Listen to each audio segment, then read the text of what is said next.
Welcome back. Wake County's Child Protective Services and Foster Care Program protects children and enhances their well-being by supporting and strengthening families.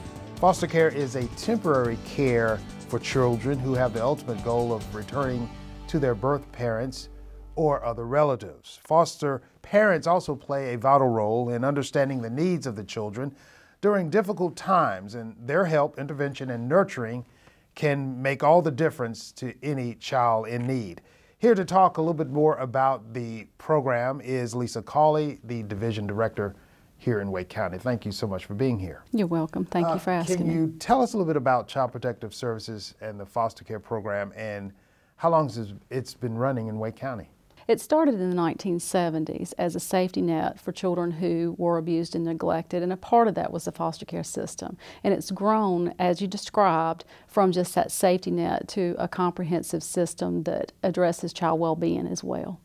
How has the need for foster care as well as child protective services changed over the years, and how great of a problem is it here in Wake County in trying to find homes for these children? The families still have some of the same needs. When families don't have enough to take care of their children, children are neglected, and that existed in the 70s and existed today.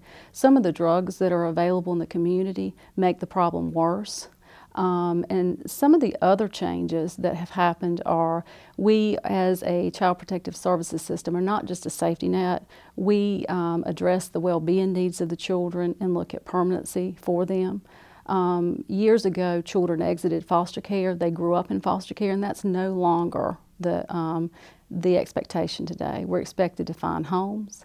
Some of the other differences are the expectation of relatives. If children come into foster care, we first look for relatives to parent them. I have seen that change in Wake County over the years, and having been here for 20 years, in the beginning relatives were local and you were likely to find families for children that lived here. And at this time, families are all over. So when we look for relatives, we look, out of state and sometimes out of country, and still pursue those relatives knowing that they're the best placements for children.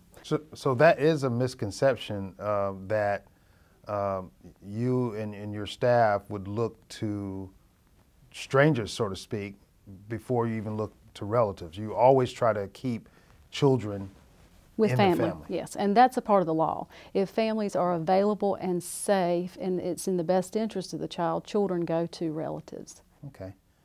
Can you speak on the various programs that are hosted through your department? There's the basics. There's Child Protective Services intake, where you call and make a Child Protective Services report, and if it meets the legal definition of abuse, neglect, or dependency, then a social worker goes out, and the next service is a Child Protective Services assessment. If we don't find that there's abuse or neglect, the case closes. If there is, then there's several options. First and foremost, if the child can be protected with the family, the child stays with their own family, and we put services and plans in place to make sure that the child is safe. And if not, foster care is our option. So a child would go in foster care. The next step to that is if children are in foster care, like you said when you introduced me, we reunify if possible. But if not, we offer adoption services and then supports to adoptive parents. Some of the other things that we do, we license our own foster homes, and we provide training and support so that our foster homes are able to keep children and accept sibling groups and be stable, loving homes for children. And enhancements that have been made to the program, obviously to see growth and success in these homes. What types of programs are there to ensure that success? We train all foster parents. There's a maximum of 30-hour orientation training for foster parents.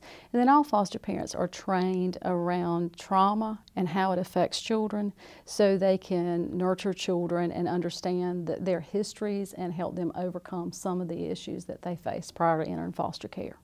Not too long ago, Commissioner Holmes, Jessica Holmes, joined you and some members of your staff and held a nice little outing for some of the foster kids at the PNC Arena. Can you talk a little bit about that event and how did it all come about?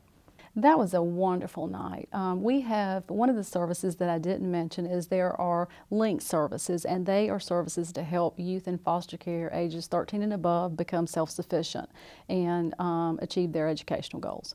So Commissioner Holmes has been a support of this population since she entered office. And she wanted those youth to have a night out before the holidays just to enjoy some of the things that they may have never done before, hockey being one of them. So we had a wonderful suite.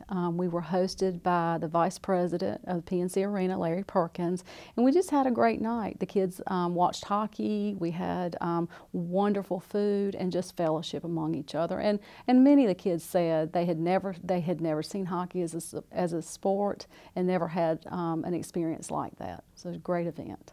And finally, for those that are maybe watching and they've always wondered how to become a foster parent, how can they get more information? We have a foster parent recruitment line, 919-212-7474, and they can always call during the business day or leave a message after business hours. We are looking for specific foster parents, though. Foster parents have to be willing to work with biological parents. That's very important. And who we need foster parents for are sibling groups. We do have some infants that enter foster care, but we have a lot of foster parents that are interested in young children. We need foster parents for teens. It's a wonderful job, and we need foster parents for sibling groups. And hopefully folks will take you up on that offer and give you or someone on your staff a call. Certainly hope so. Lisa Cawley, Division Director with Wake County Child Protective Services in the foster care program. Thanks so much for being here. You're welcome. Thank you. Keep up with the latest Wake County news by visiting us online at wakegov.com/news or on Facebook or Twitter. That's our show for today. Thanks for watching.